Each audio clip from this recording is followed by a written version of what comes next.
Hello friends! Do you know the amount of fats in your food? How thick is your meal? Does it healthy?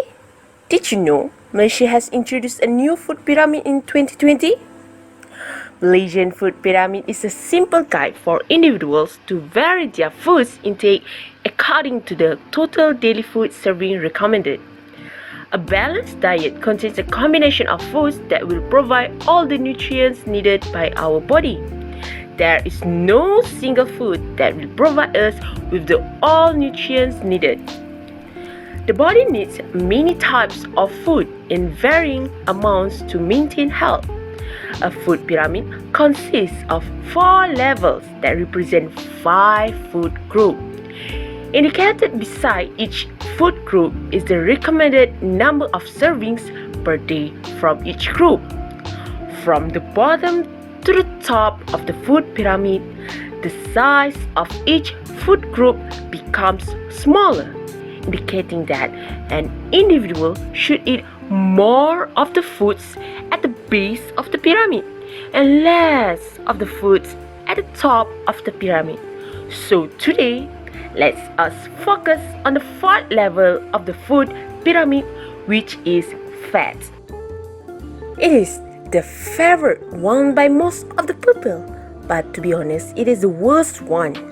Located on the top of the pyramid shows that this food should be taken in small amounts only.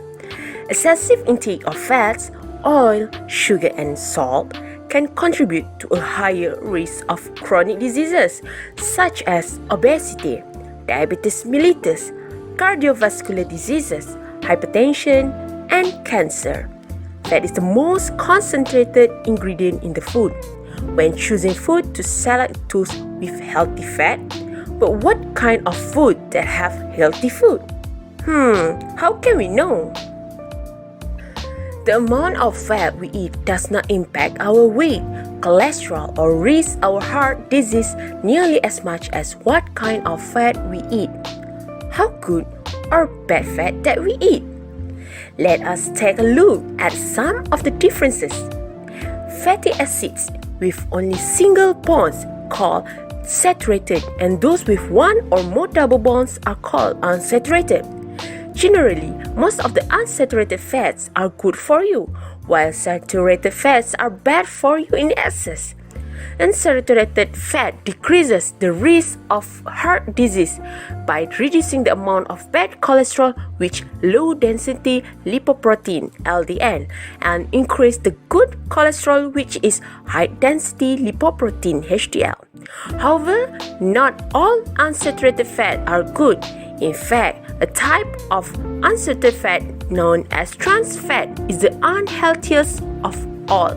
Diets rich in trans fat increase the bad cholesterol LDL and reduce the good cholesterol HDL, having the most detrimental effect on the blood vessel.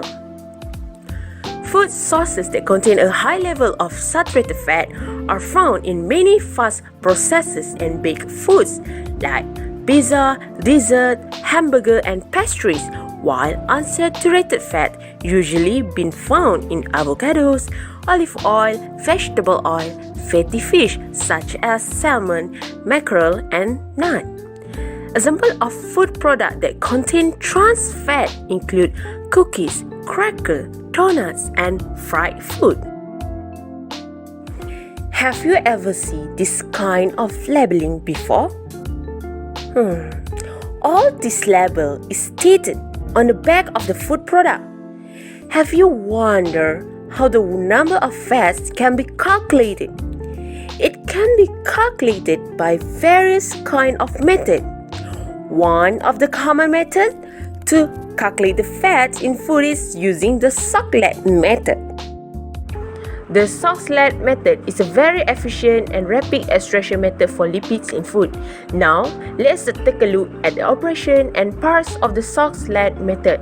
The 3 major components of the Soxhlet apparatus is boiling flask with extraction solvent, extraction timber, Soxhlet in the middle, and reflux condenser on the top. The main principle is that hot fresh solvent percolates over the sample and thus allow the extraction of lipid. a known weight of the sample is placed in the porous thimble, the solvent is heated and volatilized, then it is condensed above the sample. The solvent drips onto the sample, dissolves the fat, and finally siphoned back into boiling flask.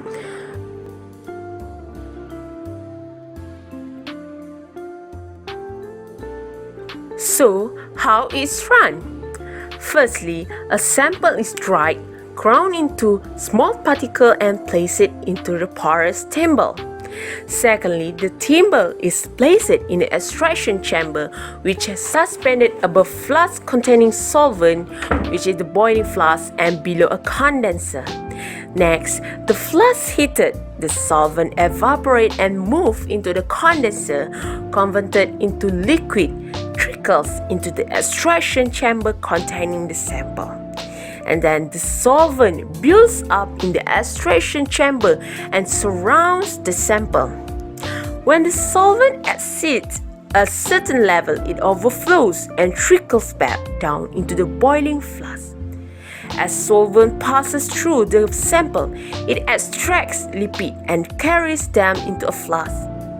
At the end of the extraction process, which is after a few hours, the flask containing solvent and lipids is removed. The flask is placed on a steam bath to remove the solvent, which is the petroleum ether.